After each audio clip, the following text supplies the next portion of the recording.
Hello, and on the gaming table today, we're taking a look at the turn sequence and orders in Command Decision Tested Battle.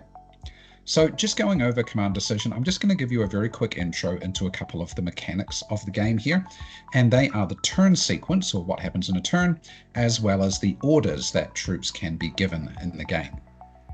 Now, the turn sequence in Command Decision is mostly simultaneous.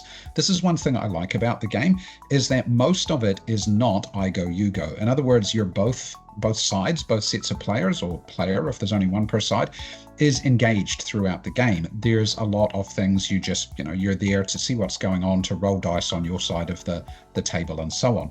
Now, movement is I go, you go, and that's really for practicality. In earlier versions of Command Decision, movement was simultaneous as well, and that created a few like gamey effects or some other things where it was just a little more difficult. It didn't come up all the time, but in the 4th edition, they made movement I go, you go with a kind of a random initiative, and this makes it just a lot more practical. Now, the different phases in the turn start with the artillery phase, and if there's aircraft involved, then there's an air phase as well. Aircraft are not that common in the game, right? But generally speaking, we start with the artillery phase, and for things like indirect fire and things like this. Then you go on to movement, and movement is largely based on orders. There are 2 or 3 different types of movement orders, and we'll see those soon. Then there is opportunity fire, where stands that didn't move get the chance to shoot first. And then there's general fire, where basically everything gets to shoot. Finally, there's a command phase, and then after commands have been issued, there's a morale phase. And this is interesting because what can happen is you can put commands down, you can decide to try and get your troops to do things, and then based on whether or not they pass morale, it decides whether or not they can actually follow the orders you've tried to give them. So this adds a little bit of order friction and morale friction to the game, which is quite nice. Now, one turn in the game is 30 minutes. It's quite a long time, but remembering, of course, that one stand is, 40 to 50 men, and you're commanding platoons and battalions. So this kind of makes sense. And you can imagine a little narrative of what might go on in that 30 minutes in the turn sequence. So, for example, there might be a preparatory artillery strike on a position, and then the units might move forward. There could be an ambush, and then a combat engagement occurs. And then orders are issued, but maybe troops get pinned down and are unable to follow those orders. So this kind of gives you a narrative of what can kind of happen within that 30 minutes.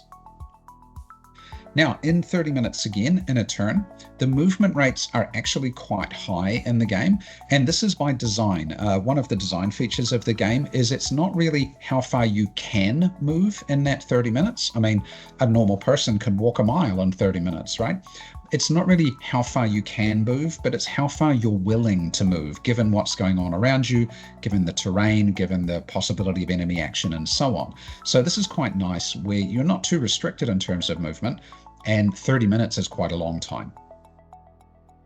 Now, in the game, there are 6 different orders, but of those, only 4 can basically be used by company level commanders. A couple are really reserved for kind of the battalion level command. So remembering that your company has a unit, a stand that can issue orders, the company commander, and then you've got your battalion commander as well, who can order things at a different level. So the orders are, firstly, hold. Now, the hold order means you don't move, but you can fire prep or opportunity fire. This allows you to fire, say, high explosive into a position to suppress the enemy, or you can be set up in an ambush. For the first movement order, there is cautious advance. This one is kind of a regular movement, and it lets you shoot at full effect, although not in opportunity fire. You can only fire in kind of the general engagement phase. And then there's a hasty advance. Now that lets you move double, even further. However, while you can still shoot, you'll be shooting at significant penalties here. There is also a disengage order. Now, the disengage order is the kind of order that you want to do if you want to pull back from the enemy, pop smoke grenades, this kind of thing. All of those little actions like individual grenades or popping a 50mm mortar smoke screen or something like that are outside of the scale of the game. They're actions taken by individuals or small teams, not by platoons as a whole. So the disengage kind of replicates all of those little actions that allow the troops to pull back from the enemy in good order and without taking, any fire effects as they do so. Finally, for commanders, there is a rally order. So inevitably, when your troops fail morale, the commanders can try and rally the troops. And there's also a take command order for battalions as well. So for example, if you've been supported by a tank company, but the tank commander got knocked out, you could take command of the remaining tanks and bring them under your orders so that you can then order them in following turns. Okay, so let's take a look at a little engagement scenario just to kind of give you an idea of how things might work.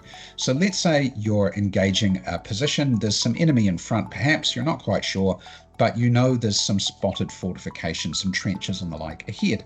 So you put your battalion mortars on a hold order so that they can fire preparatory bombardment. They can drop lots of 80mm shells, 82mm shells into that trench system to try and suppress the enemy. Then at the same time, you're advancing cautiously with your infantry. So the order that this would happen in the turn sequence is the prep fire would go in from the mortars and then your infantry would start to move forward. Now, maybe they get ambushed by a couple of machine guns or something, and there's a general fire engagement, and all of that takes place. And then one of the infantry companies, the lead company, maybe if you're going 1 up, 2 back, is forced back into cover because of that fire. Maybe it's taken a few casualties along the way. The battalion command now decides, okay, let's disengage that front company. Let's try to bring them back under more cover and get them out of enemy fire. However, at the end of the turn, that company fails morale and gets pinned down. That means they can't follow that order. 30 minutes has passed, the attack is bogged down, and the lead infantry company is in a bit of trouble. So in the following turn, the battalion mortars go on another hold order, and this time maybe they're going to drop a smoke screen. Similarly, the other infantry companies are on hold and they're going to put in some suppressive fire from their local weapons. And that's designed to all suppress the enemy and make it harder for them to engage the unit that's pinned down. The battalion command once again orders a disengage to try and pull that lead company back. This time that lead company passes morale, they're no longer pinned down, and then they're able to fall back in good order into cover. So the attack has stalled and the lead company is pulled back. That's taken 2 turns or an hour to accomplish, but now we've identified the enemy and we figure out what we're going to do next. So that kind of gives you an idea of how the turn sequence and the orders work in Command Decision and how it kind of follows the narrative of a battle. I'll put together more videos with some more of the details of different things when I've got troops and examples where I can show you more what goes on. But for now, thanks for watching and we'll see you again real soon.